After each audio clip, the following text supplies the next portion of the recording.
Well, I'm in a 2019 Jeep Cherokee, and today I'm going to show you where your AUX and USB ports are.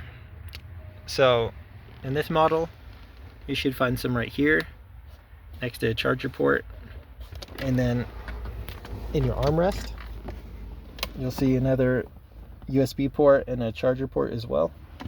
And then sometimes, especially if you have like an aftermarket radio, sometimes they'll run a cord off to the side you can plug into or into the glove box, so always worth checking in here too. And if they're not working properly, I would first check your fuses. Make sure you don't have a burnt fuse that needs replaced, because those can cause these to not work sometimes.